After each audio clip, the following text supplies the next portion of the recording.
Kamusta mga kapantom? Ako ito muli si Pantom Guy para mag-recap ulit ng Part 2 nanograms pelikulang ginawa ko nung una tungkol kay Leon na nag-iimbestiga sa nangyayaring krimen sa train station tuwing madaling araw. Ito ang nakaraan eksena na naputol sa kwento ko kung saan sinundan muli ni Leon si Mahogany sa pabrika ng karne para alamin ang kinalaman nito sa pagkawala ng babaeng nakita niyo noon. Pumunta siya sa restaurant upang tanungin ang update kay Jurgis tungkol sa gagawing exhibit kasama ang kanyang mga litrato. Nagulat sila nang kumain ng karne si Leon dahil vegetarian ito at sarap na sarap sa pagkain iyon. Pinagpapatuloy pero ni Leon ang pag-iimbestiga sa mga nawawalang tao sa train na iyon tuwing madaling araw. Dito nagulat si Maya na tila ba obses ang kanyang jowa sa pag-iimbestiga doon na kinagalit niya at pinag-awayan nilang dalawa. Tinanong ni Maya na anong kinalaman ng butcher dito at ayaw niya patigilan ang mga ito. Sinabi ni Maya na mag-focus na lang siya sa gaganaping exhibit. Nakakalimutan niya na ang relasyon nila dahil mas priority niya pa daw malutas ito kesa sa career niya. Sinabi ni Maya na kunan siya ng litrato para manumbalik ang hilig niya sa pagpicture muli. Sinubukan naman ni Leon iyon pero tila bumabalik pa rin sa isip niya ang mga pangyayari at interes sa krimen. Na-stress si Maya sa mga nangyayari at hindi siya makafocus sa kanyang trabaho. Maya-maya pa ay dumating si Leon sa pinapasukan niya at humingi ito ng tawad sa mga nangyari at sinabing babawi siya at iiwasan niya na mag-imbestiga. Pero tila nakita niya si Mahogany na nakatingin sa kanilang dalawa na tila ba inalam din kung saan matatagpuan itong si Leon. Nang makita ito ni Leon ay naglakas loob siya na sundin muli ito. Pumasok na si Leon sa train na kalapit sa pwesto ni Mahogany. Ito na ang huling train na bibiyahe sa gabing ito kaya pinagmamasdan niya mabuti ang kinikilos nito. May nag-alok sa kanya ng mabibili pero tila wala siya sa sarili kaya di niya pinansin ito na agad naman lumipat ang dalawang lalaki patungo kay Mahogany. Inalok nila ito na para bang masungit at nakakatakot ang itsura nito. Maya-maya pa ay may kinukuha ito sa kanyang bag at tumayo na may iaabot lang palang pera sa kanila na kinabahan sila. Eto na ang inaante ni Mahogany na may plano siyang gawing masama sa huling pumasok na pasahero doon. Si Leon ay nagtatago lang doon at alam niya na may mangyayaring masama sa oras na iyon kaya nire-ready niya rin ang kanyang camera upang makuhanan niya ito. Tila nagkatotoo lahat ng kutob ni Leon dahil ngayon ay nasaksihan niya ang masamang krimen na nagaganap sa tren tuwing gabi at ang suspect talaga dito ay ang butcher na si Mahogany. Kinuha na niya lahat ng pangyayari sa loob ng tren na iyon at tila may kakaibang ginagawa si Mahogany sa bawat parte ng kanyang mga nabibiktima na hindi ko rin pwede i-show sa inyo kaya kung gusto nyo ng full mag-comment lang kayo. Habang kinukuhaan niya itong mga pangyayari ay tumingin si Mahogany sa kanya na tila ba na alam niya na andito siya kanina pa. Sinubukan niya takasan ito sa pagtakbo palayo kay Mahogany pero naabutan siya nito na agad inuntog at nakatulog si Leon. Namulat siya na nakalambitin sa madilim na tren na iyon at nag-iisa. Sinubukan niyang kumawala sa pagkakatali pero may pumasok doon na mga halimaw at tila sinugitan siya ng mga iyon. Nanunood lang si Mahogany pero nagising siya ng buhay doon mismo sa loob ng pabrika na pinagtatrabahoan ni Mahogany. Naguguluhan siya sa pangyayari at lumabas na lang sa pabrika na iyon na sugatan, inaantay siya ng kanyang jowa na si Maya sa apartment nila. Dumating naman si Leon pero nagkulong ito sa crane na kinakatok naman sa galit ni Maya. Nakita ni Leon sa katawan niya ang mga bakas na ginawa sa kanya at saka siya lumabas ng crane para kausapin Maya at sinabing may nangyari sa kanya na masama at kagagawa nito lahat ng butcher pati ang camera niya ay kinuha nito.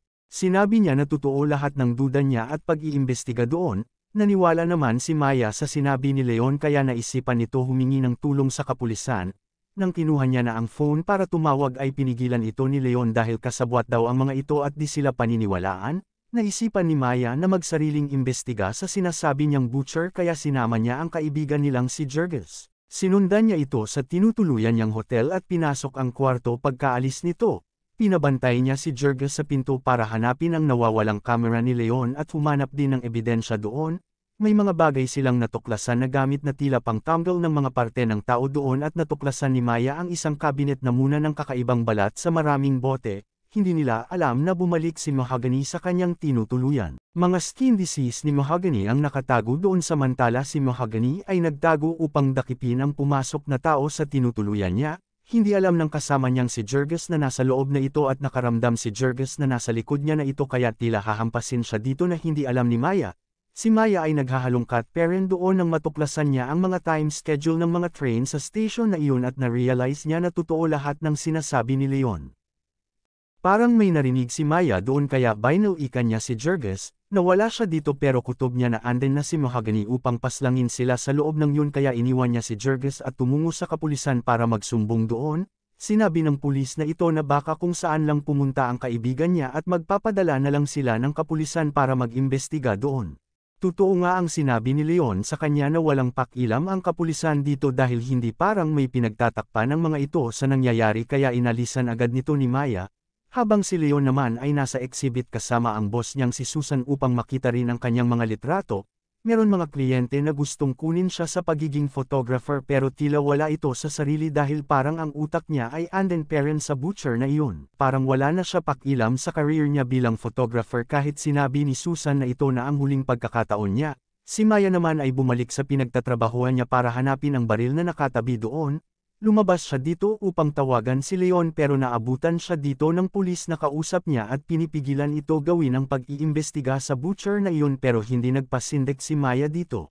Pumunta si Maya sa train station para mag-imbestiga mag-isa samantala si Leon naman ay pumunta sa karnehan upang kumuha ng mga sandata na gagamitin niya panglaban doon sa butcher na si Mahogany na tutuusin niya sa mismong train na iyon. Kinakabahan na si Maya dito pero nilalakasan niya ang loob niya habang si Leon naman ay nag-aantay sa parating na train sa madaling araw na iyon. Niliko ng driver ng tren ang ibang direksyon nito na tila napansin agad ni Maya na sa iba na pumasok ang rumaragasang train na ito. Papalapit na ang train na inaantay ni Leon sa pwesto niya pero bigla niya nakita dito ang jowa niyang si Maya na nakasakay sa tren na iyon kaya napasigaw ito at dali-dali tumakbo para abutan niya ito upang masagip niya si Maya sa loob ng tren. Napatalon ito upang makakapit sa tren habang si Maya naman ay nagulat sa nakita niya sa loob ng iyon at doon niya rin natagpuan ang kaibigan niyang si Jurgis na nakalambitin din doon. Tila nagmamadali na si Leon abutan si Maya pero anden na si Mahogany kaharap ni Maya at plano na rin ito paslangin. Gumamit si Maya ng baril pero hirap itong tamaan sa takot nito. Binato siya nito ng martilyo na kinatamba ni Maya, nagmamakaawa si Maya doon na wag siyang tapusin na tila bahahampasin na ito pero napatigil nang may tumawag sa kanyang likuran at andoon na si Leon sa loob ng tren na iyon. May kanya-kanya silang armas na dala at dali-dali nagsuguran para atakihin ang isa't isa sa rumaragasang tren na iyon. Hampas dito at hampas doon tila naglalabanan sila dito kung sino ang matitira.